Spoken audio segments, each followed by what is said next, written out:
Assalamualaikum warahmatullahi wabarakatuh. Waalaikumsalam warahmatullahi wabarakatuh. Bismillahirrahmanirrahim. Alhamdulillahi rabbil alamin. Wassalatu wassalamu ala ashrafil mursalin wa ala alihi wa ashabihil mujahidin at-tahirin, amma ba'du. Saudara-saudara kaum muslimin rahimakumullah. Sebagai kelanjutan dari pembicaraan kita tentang serial para nabi, maka pada pertemuan kali ini kita akan membicarakan riwayat tentang Nabi Sulaiman alaihi salam dan Ratu Balqis. Nabi Sulaiman adalah putra dari Nabi Daud alaihi salam, yang Nabi Daud ini merupakan keturunan yang ke-12 dari Nabi Yakub. Pada diri Nabi Sulaiman bertemu kebesaran dunia dan kebesaran akhirat. Ya, beliau seorang raja, ya, beliau seorang rasul. Ya, beliau seorang pemimpin agama, ya juga beliau adalah seorang pemimpin negara. Alangkah idealnya memang jikalau ulama menjadi umaro, atau jikalau umaro adalah seorang ulama. Dengan posisinya sebagai ulama, maka nilai kepemimpinannya terpelihara dari segala macam bentuk penyelewengan. Dan dengan kedudukannya sebagai umaro, dia akan lebih efektif memberikan komando kepada rakyatnya untuk hidup melaksanakan perintah-perintah Allah.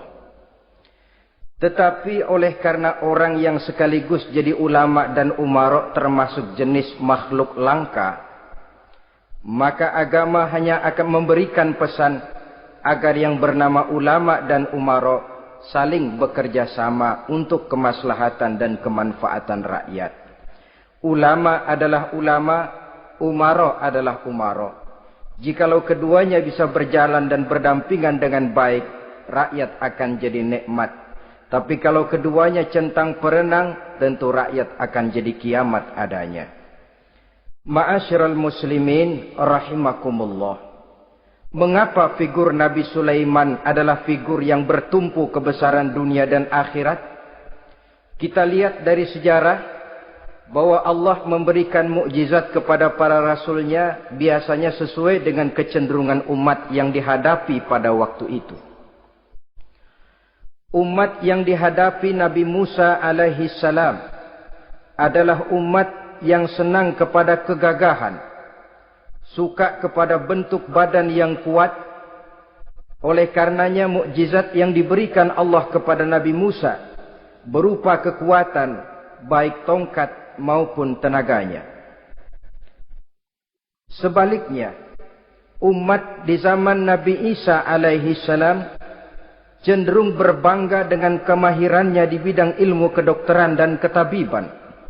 Maka mukjizat yang diberikan Allah kepada Nabi Isa adalah mukjizat yang bisa mengatasi semua itu, sehingga Nabi Isa dengan izin Allah bisa menyembuhkan orang yang kena penyakit kusta, belang, bahkan sampai bisa menghidupkan orang mati dengan izin Allah. Di zaman Nabi Muhammad sallallahu alaihi wasallam, kecenderungan umat kepada kemampuan bersyair, sehingga ketika itu yang dihargai adalah ujung tombak dan ujung pena. Ujung tombak dalam arti pahlawan perang, dan ujung pena dalam arti seniman dan penyair. Maka di antara mukjizat terbesar yang diberikan kepada Nabi adalah Al-Quranul Karim, yang keindahan gaya bahasanya tidak seorang penyair pun sanggup menandinginya. Di zaman Nabi Sulaiman alaihi salam, kebesaran dan kemegahan dunia, kekuatan dan kejayaan menjadi ukuran. Kita tahu bahwa Jalut yang dihadapi oleh Nabi Daud adalah seorang yang bertubuh besar dan gagah perkasa, yang dalam sejarah lebih kita kenal dengan nama Goliat misalnya. Maka tidak heran kalau mukjizat yang diberikan Allah kepada Nabi Musa merupakan mukjizat yang bertumpu antara kebesaran dunia dan kebesaran akhirat. sebagai raja dan juga sebagai nabi. Tetapi yang patut menjadikan pelajaran buat kita terhadap seluruh kebesaran yang diberikan itu, Nabi Sulaiman berkata, "Haza min fadli Rabbi liyabluwani aashkuru am akfuru." Semua ini, kekuasaan dan kebesaranku, kejayaan dan kekayaanku, adalah anugerah Tuhan untuk menguji diriku. Adakah aku menjadi bersyukur karenanya, atau malah aku menjadi ingkar karenanya? Alangkah baiknya jikalau ucapan Nabi Sulaiman ini kita bisa resapi dan kita bisa terapkan dalam kehidupan ini. Seorang pedagang yang berhasil berkatalah seperti perkataan Nabi Sulaiman. Seorang pejabat dengan kedudukan tinggi berkatalah seperti perkataannya Nabi Sulaiman. Seorang ulama dengan posisi sebagai pemimpin yang non formal berkatalah seperti perkataan Nabi Sulaiman. Seluruhnya berkata, "Haza min fadli Rabbi." Seluruhnya ini adalah karunia Allah untuk menguji diriku, adakah aku bersyukur atau aku menjadi ingkar karenanya. Inilah sekelumit tentang kebesaran Nabi Sulaiman alaihi salam. Pada usia 13 tahun, beliau sudah mewarisi kerajaan ayahnya Nabi Daud dengan meninggalnya Nabi Daud alaihi salam. Dan sejak itu, keistimewaan Nabi Sulaiman alaihi salam sudah nampak dalam kehidupan. Beberapa keistimewaan bisa kita catat dari pribadi Nabi Sulaiman ini. Pertama, beliau cerdik, cerdas dan bijaksana. Dan tentu saja harus begitu. Kalau Rasul goblok, mana ada umat yang mau ikut. Tetapi kecerdikan dan kecerdasan serta sifat bijaksana ini nampak dari beberapa kisah yang pernah dihadapinya. Pertama, di saat beliau berumur 11 tahun, ketika itu yang menjadi raja adalah ayahnya Nabi Daud, datang mengadu seorang petani bahwa sawah ladangnya, tanaman-tanaman yang ditanamnya habis dimakan oleh binatang ternak dari tetangga di sebelahnya. Maka ia mengajukan usul agar binatang ternak yang memakan tanam-tanamannya itu diberikan saja kepadanya. Nabi Daud meluluskan permintaan petani ini, tapi Nabi Sulaiman berkata, "Ayah, maafkan saya. Kalau boleh saya mengajukan usul, jangan seluruh binatang ternak gembala itu diberikan kepada petani. Akan lebih baik kalau binatang ternak yang memakan tanam-tanamannya itu diberikan kepada si petani selama 1 tahun. Apabila ia berkembang biak, beranak, hasil susunya seluruhnya selama 1 tahun itu boleh dimanfaatkan oleh petani tadi. Dengan demikian saya rasakan ini merupakan satu yang lebih adil ketimbang yang tadi itu." Keputusan Nabi Sulaiman ini diterima baik oleh ayahnya, oleh si petani, dan oleh si gembala tadi. Pada usia 11 tahun, ia sudah menunjukkan kecerdikan, kecerdasan, dan sifat yang bijaksana. Contoh yang kedua. Ada 2 orang ibu yang pada saat akan bekerja di ladang, masing-masing meletakkan bayinya di satu tempat. Lalu keduanya pun asyik pergi bekerja. Sedang kedua ibu itu bekerja dengan asyiknya, datanglah seekor serigala, menerkam salah seorang anak bayi tadi. Dan kemudian dibawanya. Tinggallah anak bayi seorang. Ketika kedua ibu tadi kembali ke tempat dia meletakkan anaknya, maka keduanya lalu berebut anak yang satu itu. Jadi kasus berebut bayi, rupanya memang sudah ada dari dulunya. Yang satu berkata itu anaknya, yang lain mengaku itu pun juga anaknya. Akhirnya keduanya mengadu kepada Nabi Sulaiman. Masing-masing ngotot, tidak ada yang mau mengalah. Akhirnya kata Nabi Sulaiman, "Kalau kamu berdua tidak ada yang mau mengalah, sudahlah begini saja. Berikan bayi itu kepada saya, akan saya belah 2 supaya adil. Masing-masing kamu bawa sarang sepotong."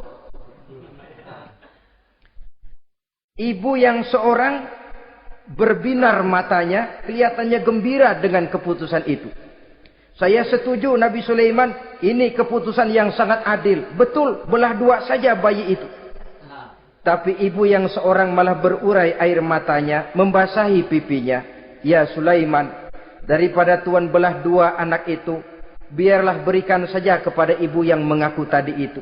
Tidak sampai hati saya melihat anak yang begini ini harus menjadi korban. Biarlah dia diasuh oleh ibu yang mengakuinya tadi, asal dia tetap hidup." Nabi Sulaiman tersenyum, lalu berkata kepada ibu yang berurai air mata tadi, "Ambillah anak ini, Bu, karena ia memang benar anak ibu. Sebab sekejam-kejamnya hati seorang ibu tidak akan sampai melihat anaknya dibelah dua. Adapun engkau ibu yang gembira, engkau sesungguhnya ibu yang kurang ajar. Cuma sekedar ngaku-ngaku, buktinya anak mau dibelah dua, kamu setuju. Ibu macam apa kamu anak dibelah dua setuju?" Akhirnya ibu yang satu itu menerima hukuman yang setimpal karena mengakui sesuatu yang bukan haknya. Di sini kita lihat kebijaksanaan yang dimiliki oleh Nabi Sulaiman alaihi salam. Bukti yang ketiga, pada waktu beliau mengadakan jihad fi sabilillah, beliau mengadakan mobilisasi dana. Tidak cuma manusia, binatang seluruhnya ikut memberikan sumbangan. Ketika datang gajah, gajah nyumbang kerbau. Datang kerbau, kerbau nyumbang kambing. Datang kambing, kambing nyumbang ayam. Datang ayam nyumbang burung. Datang burung nyumbang balang. Datang balang nyumbang semut. Gajah yang nyumbang kerbau ngelihat balang nyumbang semut ketawa. "Hei semut, balang, Nabi Sulaiman kamu berikan semut untuk apa kayak gitu kecilnya? Lihatin dong saya nyumbang kebo," kata gajah. Nabi Sulaiman tersenyum seraya bersabda, "Al-hadiyatu biqadril muhdi." Pemberian itu memang sesuai dengan kemampuan orang yang memberi. Kalau gajah nyumbang kerbau, itu wajar saja. Gajah besar, sumbangannya pun besar. Sebaliknya kalau balang nyumbang semut, itu juga memang pantas. Balang kecil, sumbangannya pun kecil. Yang tidak wajar kalau ada balang mau nyumbang kerbau, ada gajah nyumbang semut. Di sini kelihatan watak yang bijaksana dari Nabi Sulaiman alaihi salam. Ini merupakan ciri keistimewaannya. Setiap rasul dibekali dengan sifat ini yang namanya sifat fatonah. Cerdik, cerdas, dan bijaksana. Yang ini memang merupakan mukjizat. Kecerdasan seorang rasul tidak merupakan hasil sekolahan, tapi merupakan bimbingan wahyu semata-mata, dan ini yang tidak bisa ditandingi oleh manusia. Jadi jangan lalu ngambil dalih Rasul aja nggak sekolah pinter, lalu ikut nggak sekolah, ya goblok terus. Itu khususiat kok. Sifat yang namanya fatona itu merupakan bimbingan daripada wahyu. Adapun manusia, jikalau dia mau cerdik, jikalau dia mau cerdas, jikalau dia mau bijaksana, dia harus belajar. Ya lewat bangku sekolah, ya lewat teman bergaul, ya lewat bertanya kepada orang-orang pandai, atau autodidak. Dengan hidup banyak membaca dari kehidupan ini. Dengan demikian nilai kecerdikan, kecerdasan dan kebijaksanaannya akan bisa meningkat adanya. Ini keistimewaan pertama. Keistimewaan yang kedua, Nabi Sulaiman diberikan kekuasaan oleh Allah sehingga bisa menguasai angin, jin, bahkan juga mengerti segala macam bahasa binatang. Menguasai angin, beliau bisa menundukkan angin ribut dan memerintahkannya angin itu. Dalam surah Al-Anbiya ayat 81 kita temukan, "Wali Sulaiman ar-riha asifatan tajri bi amrihi ilal ardil lati barakna fiha." Dan bagi Sulaiman, ia mampu menundukkan angin ribut yang bertiup menurut perintahnya ke permukaan bumi yang kami berkahi di dalamnya. Menguasai angin, barangkali istilah sekarangnya, memahami betul meteorologi. Itu sebabnya mukjizat hanya diberikan kepada Rasul. Orang yang jiwanya sudah stabil. Coba kalau potongan kita diberikan keistimewaan bisa ngatur angin, Saban Sari main angin. Nggak boleh ada orang kita keselin. Kesel sama orang, undang angin, hantam saja. Maka mukjizat semacam ini hanya diberikan kepada orang yang jiwanya sudah stabil. Ada satu cerita, namanya juga cerita, tapi kebenarannya mendekati. Seorang wali di tanah Jawa, sholat Jumat di Masjidil Haram di Mekah itu. Namanya wali kalau di Jawa kan pakai belangkon. Dia sembahyang di Masjidil Haram. Ini ada orang Arab usil, tumben ngelihat belangkon. Ini apa di tengah masjid? Dia tepak belangkon itu. Miring di atas kepala. Begitu belangkonnya miring, tanah kayaknya ikut miring. Sehingga penduduk heran, ini apa tanah jadi miring begini? Lalu ada seorang wali juga yang alim dan mengerti. Lihat-lihat di tengah Masjidil Haram ada belangkon miring di atas kepala. Jangan-jangan ini sebabnya ini. Dia samperin, dia dananin lagi tuh belangkon rata. Tanah kelihatannya kayak rata lagi. Keistimewaan seperti ini pun hanya diberikan kepada orang yang jiwanya memang sudah stabil. Coba kayak kita diberikan keistimewaan kayak begitu. Main belangkon melulu. Saudara-saudara kaum muslimin rahimakumullah. Juga bisa menguasai jin. Memerintahkan jin. Dan juga mengerti segala macam bahasa binatang. Kita bisa lihat dalam surah As-Saba ayat 12 misalnya. Demikian juga tentang mengerti bahasa binatang. Pada satu hari Nabi Sulaiman dan bala tentaranya lewat di satu lembah. Lembah itu kebetulan lembah semut. Ketika mereka lewat di lembah itu, Raja Semut lihat dari kejauhan, dia pidato kepada rakyatnya para semut itu. Apa katanya? Ya ayyuhan namlu dukhulu masakinakum. La yahtimannakum Sulaiman wa junuduh wahum la yash'urun. Jadi ini Raja Semut melihat Nabi Sulaiman datang bersama seluruh bala tentaranya. Dia pidato kepada rakyatnya. Saudara-saudaraku rakyat semut, di mana saja suara saya bisa didengar. Perhatian, perhatian. Ini Nabi Sulaiman mau liwat dengan seluruh bala tentaranya. Kamu semua supaya masuk ke dalam lubang kamu masing-masing. Sebab kalau kamu enggak masuk ke lubangmu masing-masing, akan diinjak oleh Sulaiman dan bala tentaranya. Sedangkan mereka tidak tahu kalau kamu kena injak. Masuklah semut itu seluruhnya ke dalam lubangnya masing-masing. Nabi Sulaiman senyum. Fatabassama dhahikan min qawliha. Mendengar ucapan Raja Semut ini, Nabi Sulaiman tersenyum. Lalu berkata, apa katanya? Rabbi auzi'ni an ashkura ni'mataka allati an'amta alayya wa ala walidayya wa an a'mala salihan tardahu wa adkhilni birahmatika fi ibadika salihin. Satu pengakuan yang tulus yang jauh dari watak kesombongan. Mendengar Raja Semut berkata semacam itu, beliau senyum.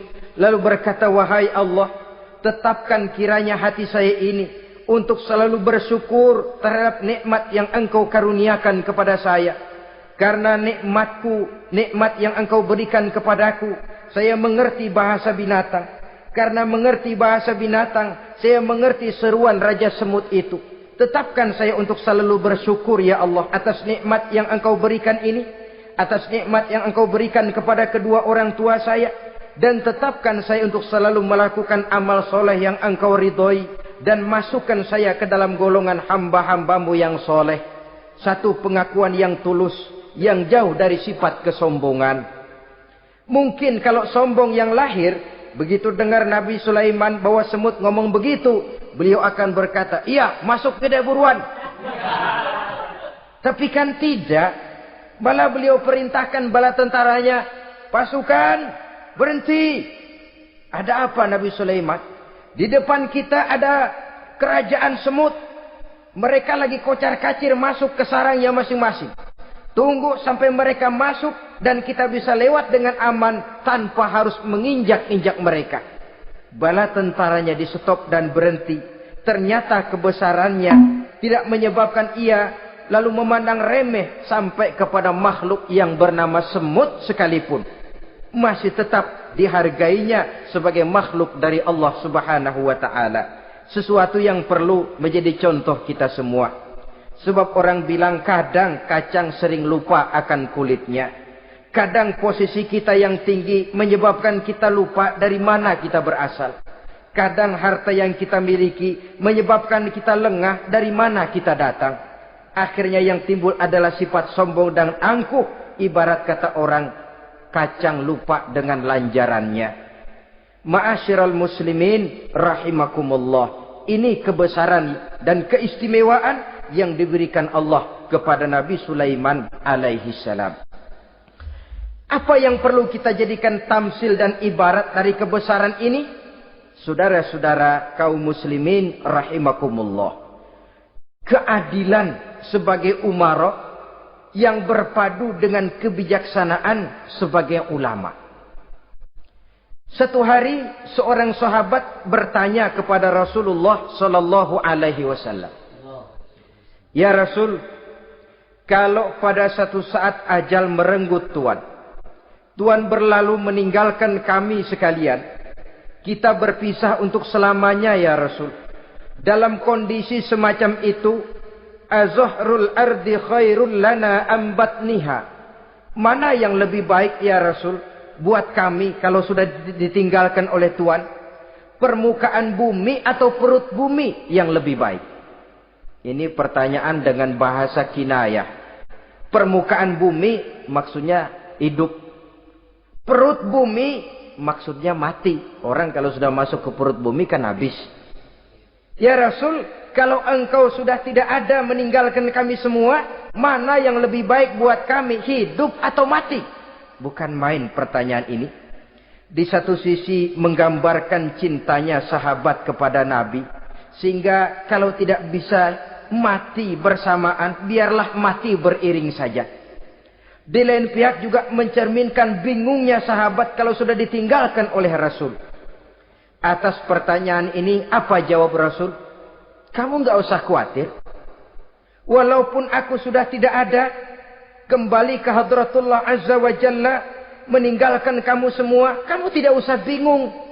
Dengan syarat, idza kana umaraukum khiyarukum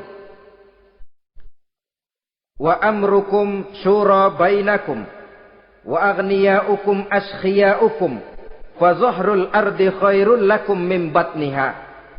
Kalau saja para umara, kalau saja pemimpin-pemimpin kamu adalah orang-orang yang terbaik di antara kamu, dan seluruh persoalan yang kamu hadapi dapat kamu musyawarahkan dengan baik, lalu orang-orang kaya di antaramu adalah orang-orang yang dermawan, ketika itu walaupun aku sudah tidak ada, hidup lebih baik daripada mati.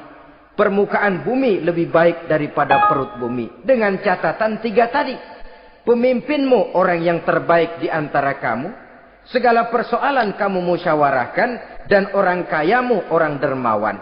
Walaupun aku tidak ada, hidup lebih baik daripada mati.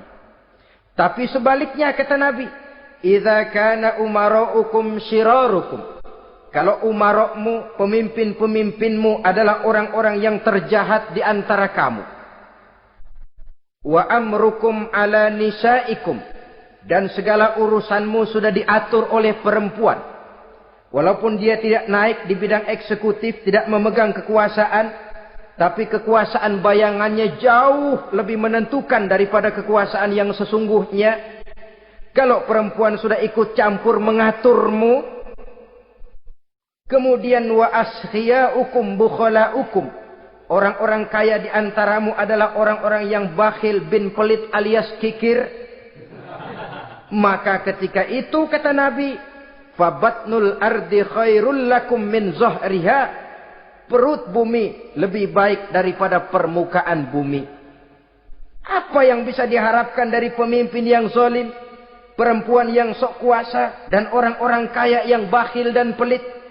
Dalam kondisi semacam itu, bertemulah kita dengan yang bernama kiamat. Dan kalau sudah kiamat macam itu kata Nabi, perut bumi lebih baik daripada permukaan bumi. Maka yang kita perlukan sekarang adalah kerjasama antara ulama dengan umara. Ulama bukan umara, umara pun bukan ulama. Harus saling kerjasama dan jangan saling memperalat.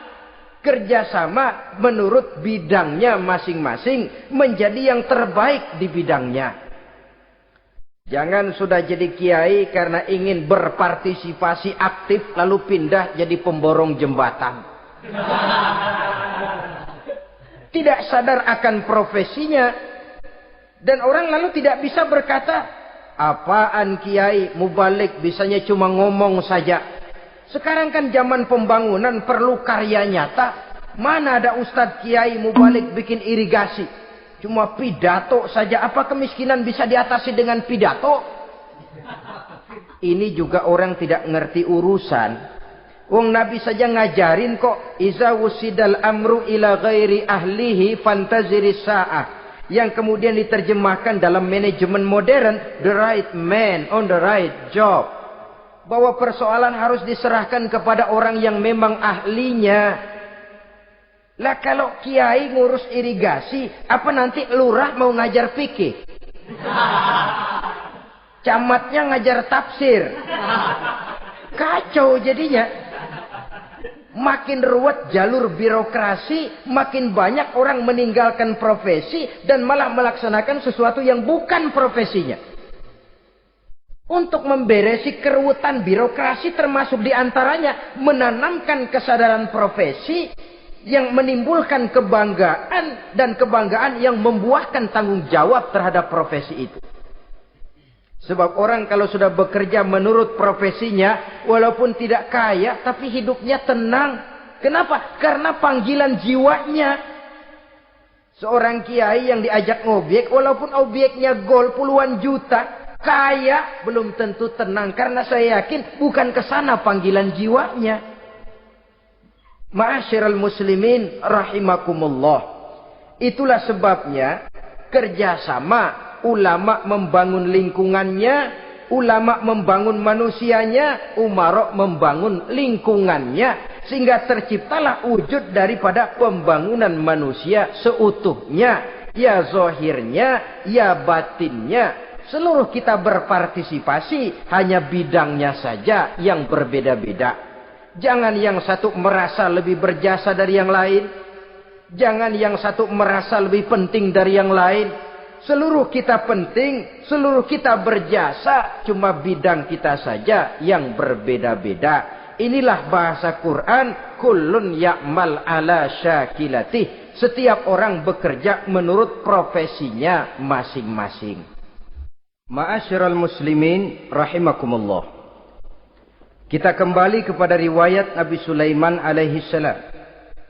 Satu hari ketika beliau sedang menginspeksi pasukan, berkumpullah pasukan beliau itu, ya tentara yang manusianya, ya pasukan jinnya, ya seluruh binatang-binatangnya berbaris.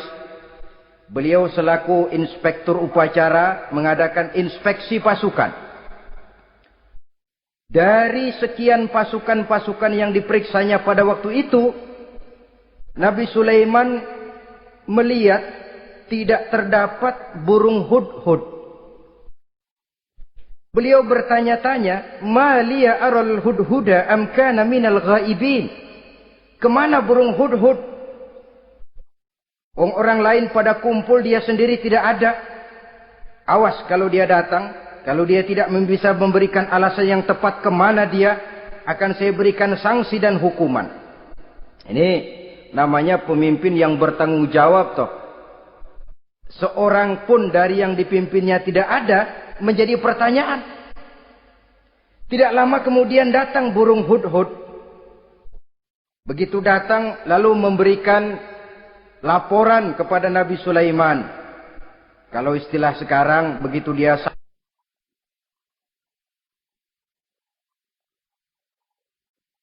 sampai berdiri hormat, lapor, kata hudhud ini.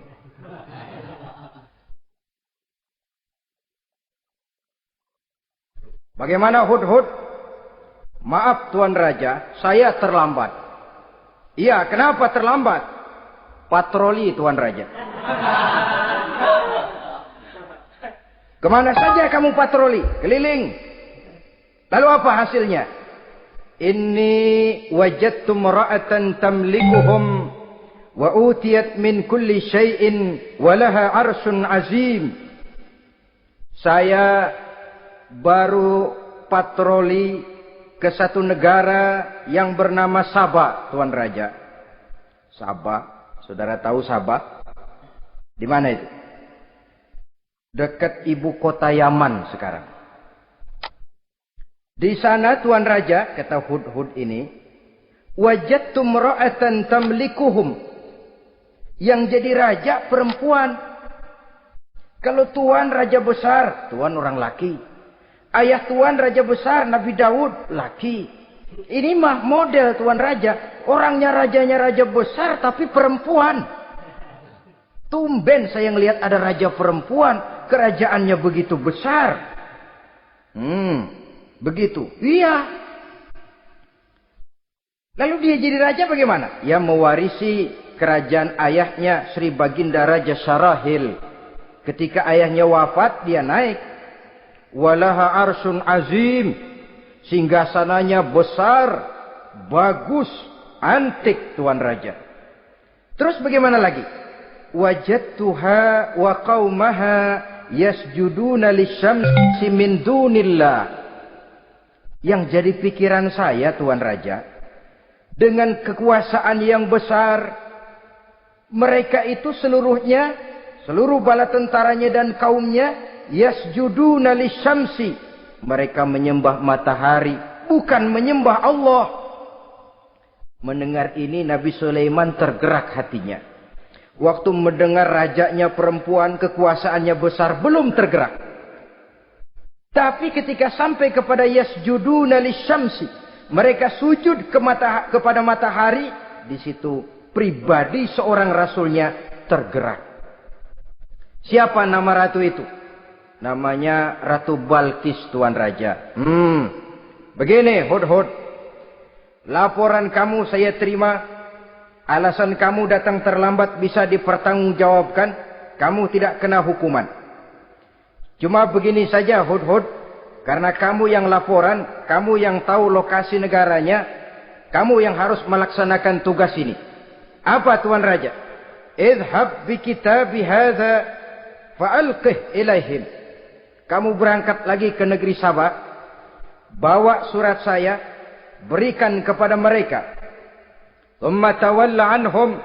Kemudian kamu berpaling dari mereka. Tapi jangan pulang. Fanzur madza yarji'un. Lihat apa reaksi mereka setelah menerima surat ini. Baik Tuan Raja, baik.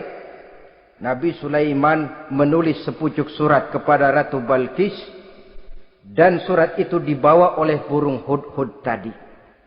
Terbanglah si burung Hudhud ini ke negeri Sabah. Masuk ke istana Ratu Balkis. Dan surat itu jatuh di kamar Ratu Balkis.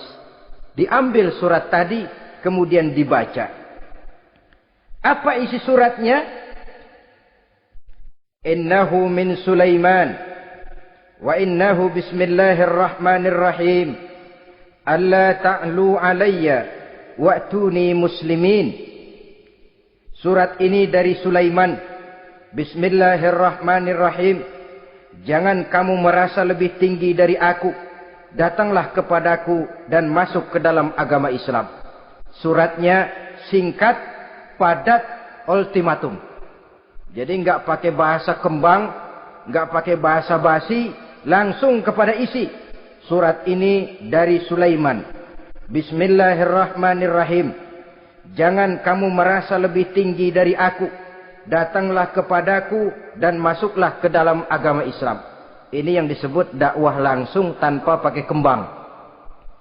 Saudara-saudara, menerima surat semacam ini, Ratu Balkis lalu ngumpulin para pembantu kerajaan, aparat pemerintah lah zaman sekarang.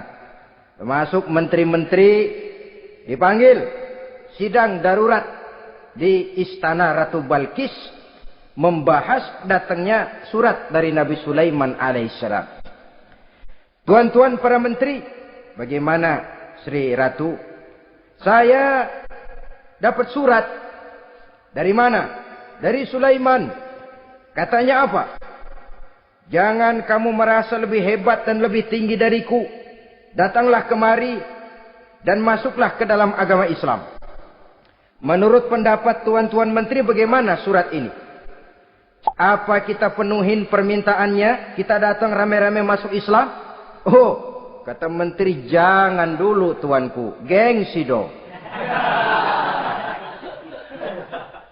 Kita ini kan kerajaan besar. Tentara kita gagah. Masa mau menyerah tanpa syarat?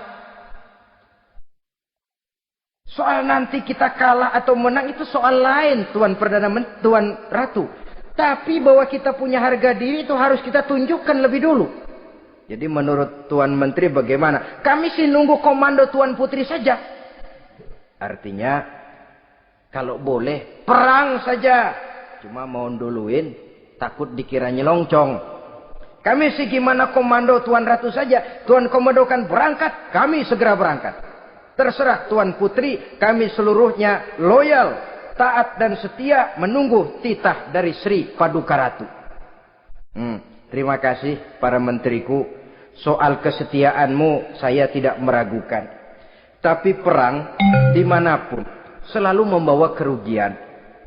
Kita menang rugi, tentu jatuh korban. Apalagi kalau kita kalah.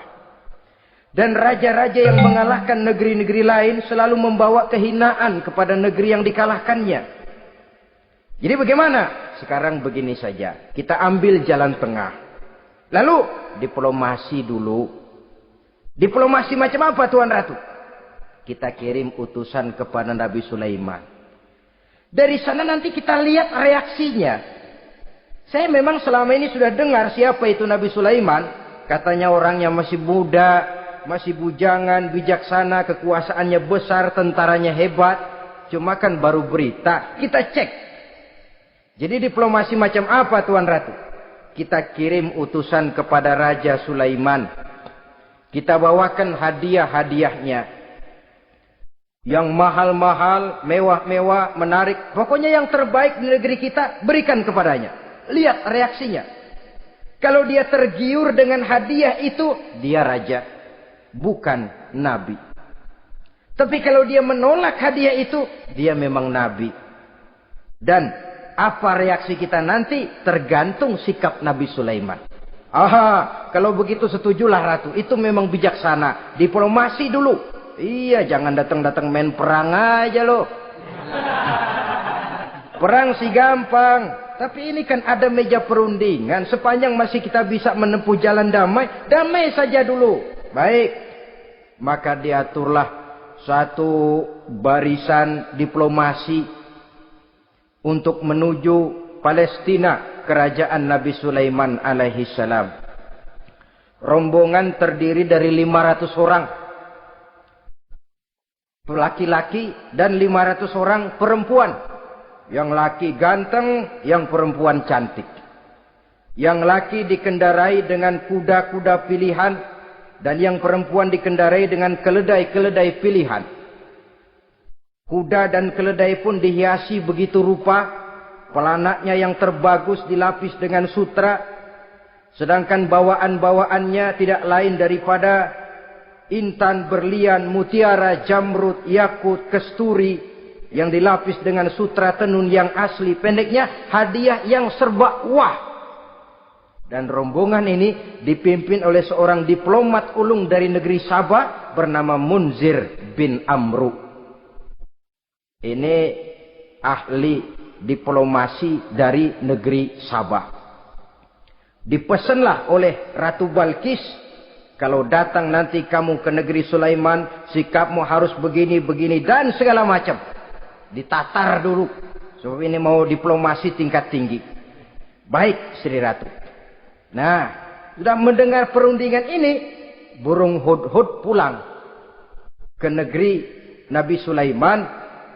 Apel lagi, lapor Tuan Raja. Bagaimana hudhud?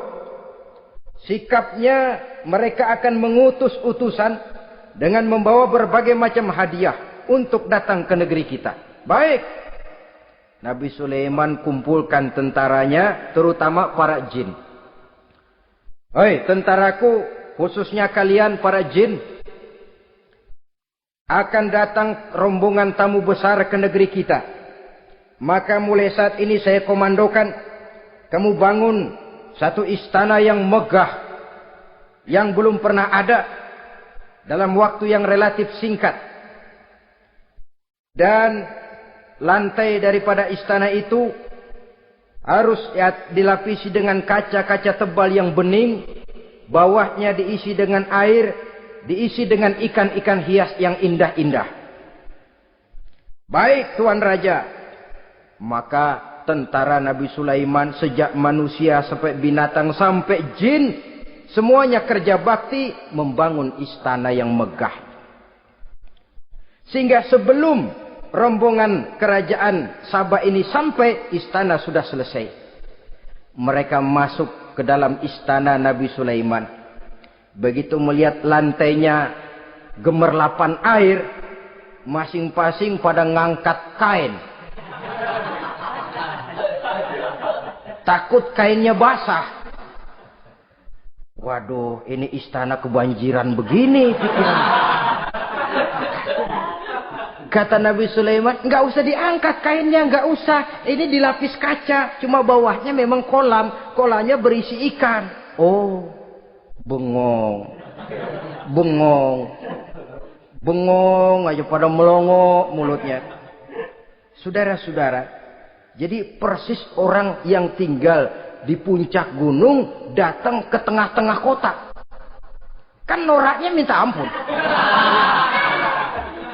Apaan aja ditunjuk. Apaan aja dilihat, apaan aja ditunjuk. Ini ya, itu ya, wah. Wah, sudah semuanya serba wah. Jadi kalau istilah tingkat diplomasinya, mereka sudah kalah mental. Dan itu sudah kemenangan pertama dari Nabi Sulaiman. Sudah shock. Mereka merasa negeri Sabah kaya, luar biasa, hebat.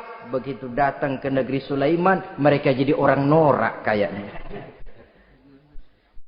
Sudah kumpul, nah selamat datang tuan-tuan ke negeri kami. Ada pesan apa? Majulah Munzir bin Amru. Tuan Sulaiman, bagaimana? Kami diutus oleh Sri Baginda Ratu Balkis untuk menyampaikan hadiah-hadiah yang kami bawa ini. Intan, berlian, yakut, jamrud, kesturi, dan barang-barang mahal lainnya. Mudah-mudahan Tuan bisa menerima dengan senang hati. Nabi Sulaiman tersenyum. Lalu beliau berkata, Atumiddunani bimalin, fama atani Allahu khairun mimma atakum. Kamu mau memberikan saya seluruh hadiah-hadiah permata intan ini? Padahal apa yang telah diberikan Allah kepada saya jauh lebih baik dari apa yang telah diberikannya kepadamu. Kamu merasa bahwa saya kekurangan semua ini? Ketahuilah tuan-tuan, saya punya lebih banyak dari apa yang tuan-tuan berikan sekarang ini. Irja' ilaihim, bawa pulang kembali seluruh hadiah ini.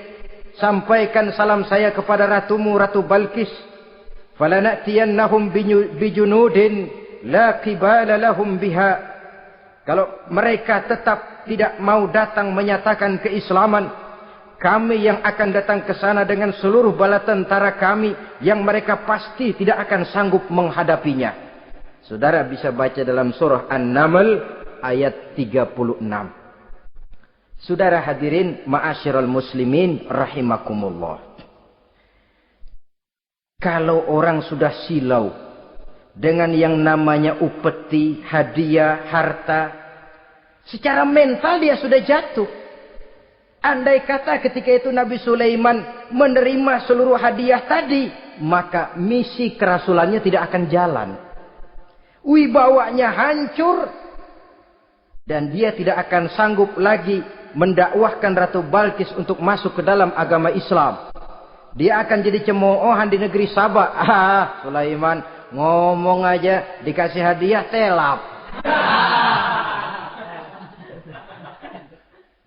Nah, ternyata ada yang lebih mahal dari harta, ada yang lebih mahal dari intan dan mutiara, ada yang lebih mahal dari pangkat dan kedudukan. Apa dia? Harga diri. Dan itu yang langka sekarang ini. Lebih baik jalan kaki tapi kita bebas mendongakkan kepala kemanapun kita mau. Daripada naik mobil empuk tapi mata nunduk saja nggak berani lihat ke atas. Kehilangan harga diri.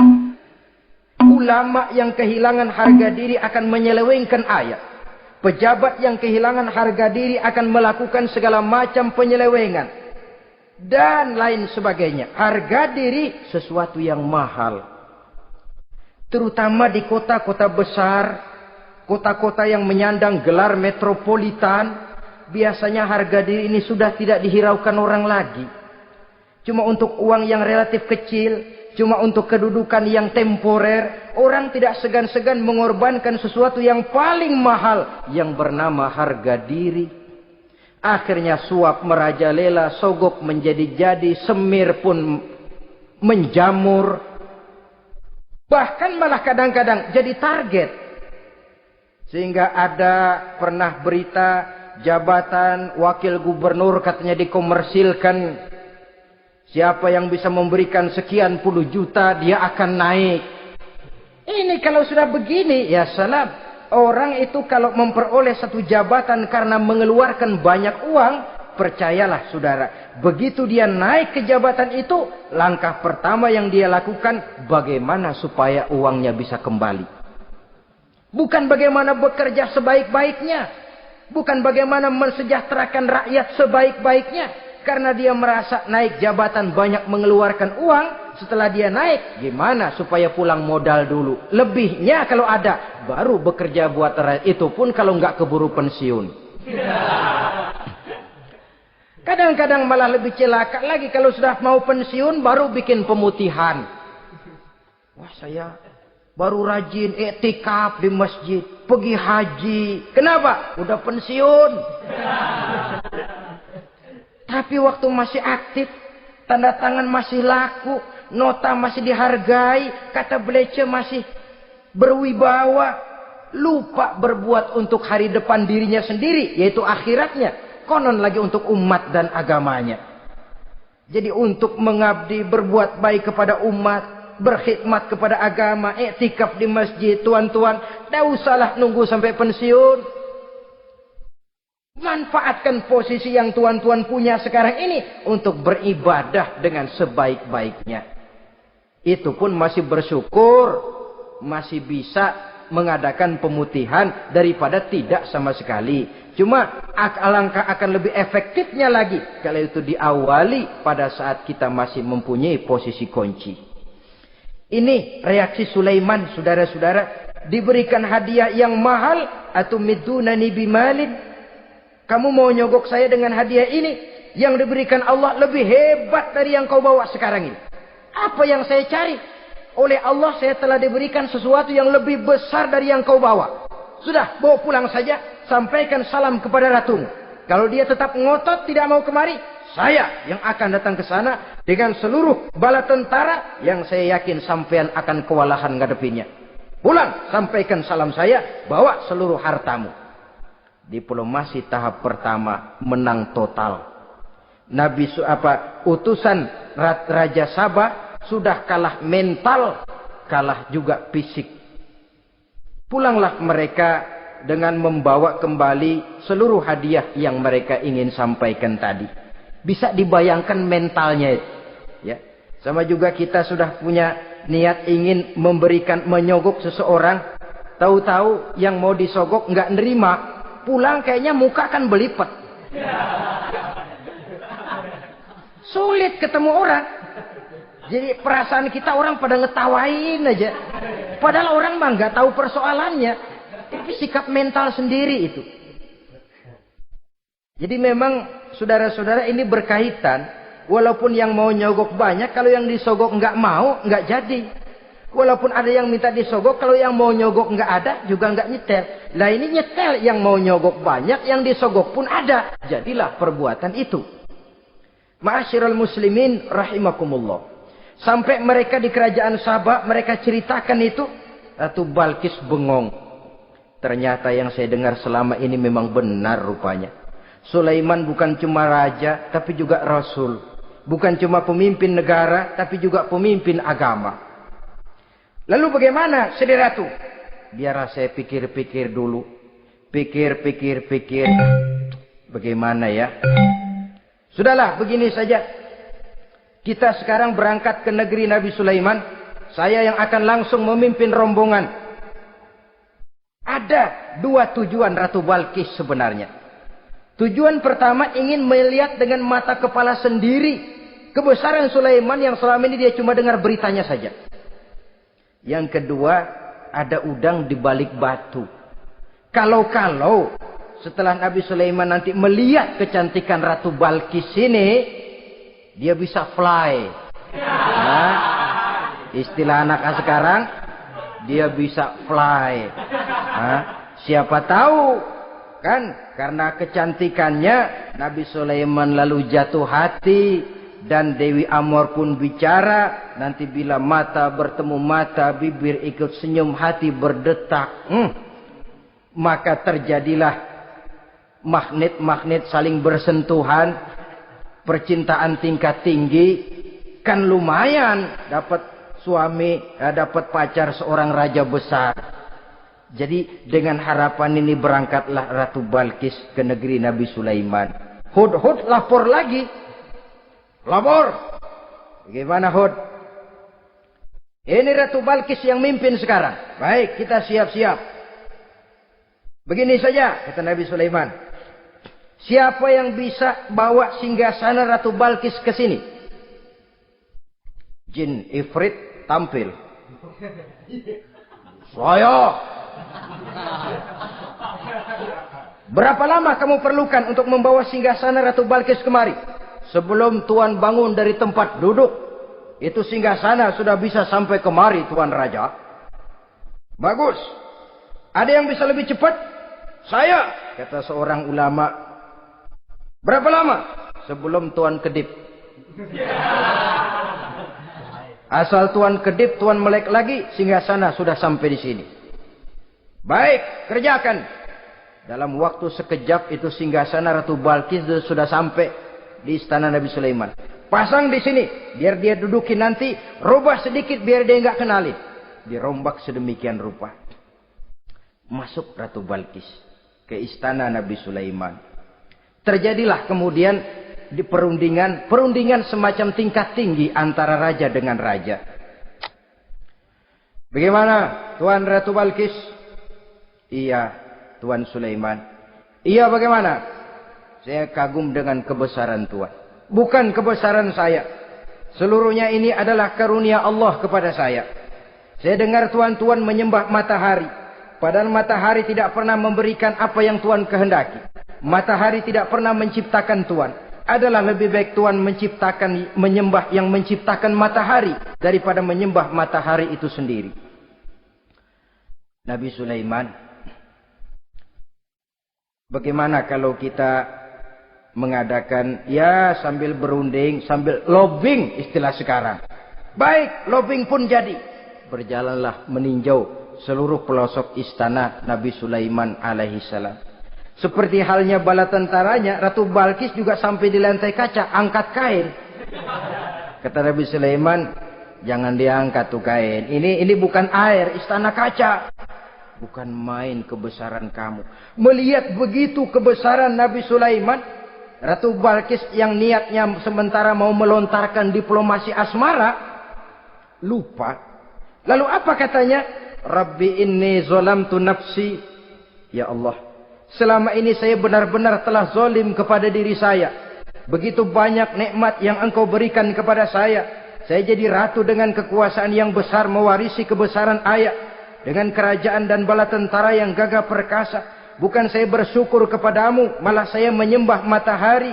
Inni zolamtu nafsi. Sungguh saya telah zolim kepada diri saya. Maka mulai sejak saat ini, aslamtu ma'a Sulaiman lillahi rabbil alamin. Mulai sejak saat ini ya Allah, saya nyatakan diri, saya masuk Islam, bertuhankan Allah Rabbul Alamin. Saya tunduk kepada Nabi Sulaiman alaihi salam. Masuk Islam sebelum diplomasi asmaranya melayang, saudara-saudara. Sudah masuk Islam? Sudah. Nah, Ratu Balkis sekarang bagaimana? Ya Nabi Sulaiman, Kalau saya masuk Islam, apakah kerajaan saya akan tunduk dan diatur oleh kerajaan Tuhan? Tidak. Kamu persilakan pulang ke kerajaanmu. Atur negerimu menurut cara yang kamu mau, asal sesuai dengan perintah Allah. Saya bukan penjajah. Saya cuma mengajak kamu ke dalam Islam. Saya tidak ingin meluaskan wilayah saya. Asal kamu sudah masuk Islam, tugas sudah saya jalankan. Perkara kerajaanmu, kau pulang, kau atur dan kau tetap jadi raja. Jangan merasa kalau sudah masuk Islam lalu kerajaanmu saya caplok. Islam bukan penjajah, Ratu Balkis. Baiklah Nabi Sulaiman, saya tahu. Tapi untuk melanggengkan kerjasama antara kerajaan Sabak dengan kerajaan Tuhan, caranya bagaimana? Mulai ngojok-ngojok. Dia nggak bilang lu demen aja deh sama gue. Enggak. Cuma untuk jangka panjang. Jangka panjangnya Sulaiman. Supaya kita tetap bisa kerjasama, caranya bagaimana? Ya supaya kerajaan berumur panjang, kau harus punya keturunan. Kata Nabi Sulaiman. Itu kan berarti saya harus nikah. Memang. Tapi saya ratu. Suami saya kan paling kurang juga harus maharaja, sahansah. Ya sebenarnya sih cuma dia nggak bilang aja. Di kerajaan gue nggak ada yang setimpal. Gue maunya sama elo. Itu kalau bahasa kita. Cuma ini kan bahasa perempuan. Perempuan kan paling pintar nahan perasaan. Nggak kayak orang laki. Orang laki kalau lagi mabok cinta teler. Sama siapa aja dia cerita. Gua kan lagi demen sama si Ano. Lain sama perempuan, dia paling bisa jaga perasaan. Saya kalau begitu, saya harus kawin dengan maharaja. Ya kamu tinggal pilih saja, kata Nabi Sulaiman. Nabi Sulaiman, ini Perdana Menteri udah pada mesem-mesem, udah paham ke arah mana maksudnya. Bagaimana kalau kita kukuhkan saja dua kerajaan ini, Nabi Sulaiman? Saya pun setuju kalau itu kamu mau punya mau. Wah ini Perdana Menteri takbir semua. Allahu Akbar, Alhamdulillah, Alhamdulillah. Sampai akhirnya Nabi Sulaiman pun menikah dengan Ratu Balkis. Bergabunglah dua kerajaan besar itu. Saudara-saudara kaum muslimin rahimakumullah. Kemudian setelah bertahun Nabi Sulaiman wafat. Tidak seorang pun tahu karena beliau wafat sedang pegangan tongkat. Ketika tongkat dimakanin rayap, rapuh, baru beliau jatuh. Orang tahu kalau Nabi Sulaiman sudah wafat. Menurut riwayat beliau wafat itu sedang sholat. Karena sholat Nabi Sulaiman cuma diri saja. Tidak pakai ruku dan sujud. Menurut riwayat lain beliau sedang memandori jin dan tentaranya yang sedang kerja. Begitulah wafat beliau. Kita bisa baca dalam surah Saba ayat ke-14. Setelah beliau wafat, Palestina diserbu oleh Raja Bukhtanasor atau Raja Nebukadnezar. Seluruh kebesaran Sulaiman di bumi hanguskan, istananya dihancurkan, intan permata dan kekayaan beliau dirampok, dan tinggallah kebesaran Sulaiman cuma legenda saja yang kita kenal dengan istilah Haikal Sulaiman. Legenda, riwayat-riwayat yang sampai sekarang ini masih bisa kita telusuri kebenarannya. Saudara-saudara, inilah pertemuan yang singkat ini. Walaupun serba singkat, mudah-mudahan ada manfaatnya. Dengan kesimpulan, seluruh anugerah yang ada pada kita hakikatnya karunia Allah. Marilah kita menjadi orang yang pandai bersyukur atas anugerah itu. Terima kasih atas segala perhatian. Mohon maaf atas segala kekurangan. Usikum wa nafsi bitaqwallah. Wassalamualaikum warahmatullahi wabarakatuh. Waalaikumsalam.